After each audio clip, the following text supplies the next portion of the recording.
The Biden administration says it plans to hit back after Donald Trump over the weekend again threatened to repeal Obamacare. On social media on Saturday, the 2024 Republican frontrunner wrote he is, quote, seriously looking at alternatives to the Affordable Care Act if he wins next year's presidential election. He thinks it just passed last week because he's stuck. He thinks it's nice. He thinks it's. And really, he's seriously looking at that as well as his 4 indictments and $250 million civil suit. Yeah. I got it. He's got the time for that. Of course, Trump vowed to gut Obamacare before he was even elected the first time. But once he entered the Oval Office, he failed to follow through and never even presented an alternative health care plan. Regardless, the Biden administration says it plans to seize on this latest threat in television ads and elsewhere.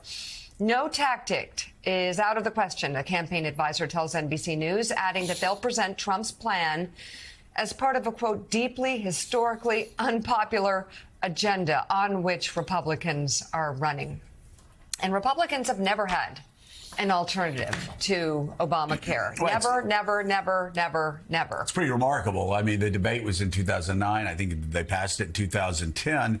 And everyone's benefiting from it, including Republicans. For a decade, they talked about repeal and replace. They've never once, think about this, if you want to talk about a party that's intellectually bankrupt, they've never had an alternative to the Affordable Care Act. And here we go again. Never had an alternative, never put one out there that the party got behind.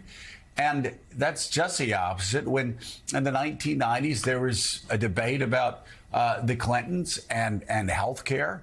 And Hillary Clinton was a champion of universal health care.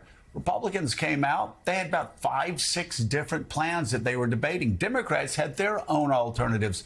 There was actually a real debate. Jonathan Lemire, one of the bigger problems right now for Donald Trump is, again, you gotta, it's like a boxer past his prime. He thinks he's running against Barack Obama. He thinks that we may enter World War II soon. So I can't figure out whether he's in 2011 or 1941, the summer of 41. But he's now talking about repealing the Affordable Care Act again. I think, and his aides need to explain to him we're in 2023, about to get into 2024, because the Kaiser Foundation took the most recent poll that I've seen that shows something like 56% of Americans support the Affordable Care Act. And those who oppose it are in the low 40s. This has become an extremely popular law on the books.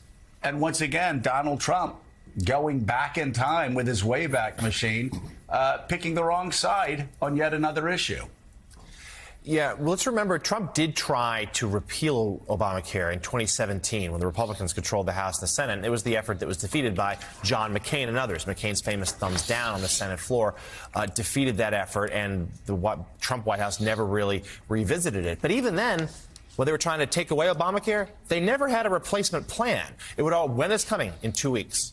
In 2 weeks. In 2 weeks. That was the birth of that sort of meme that Trump, everything would be 2 weeks from now. In 2 weeks was this health care plan. And we are now not just 2 weeks, but we're 6 years later. And they still haven't come up with any sort of alternative. And to your point, the politics of this have changed. And this is Trump living in the past or living in an echo chamber. Just the hyper right, whether it's on portions of Fox News or other really conservative commentators who still want to destroy Obamacare just because the word Obama's in it, and they think that's a political winner for their base. Well, that base is small. Most voters want to keep Obamacare, at least good portions of it, because it has helped their lives. And this is an issue the Biden White House, let's just say they have seized upon.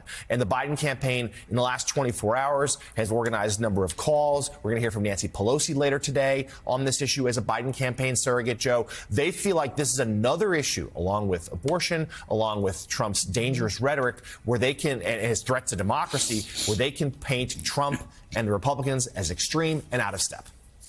Well, and Willie, I'm just looking right now at a history of the Affordable Care Act. And again, Donald Trump, because he's usually about a decade behind when he gets on stage and it's late and he gets confused. It's actually true.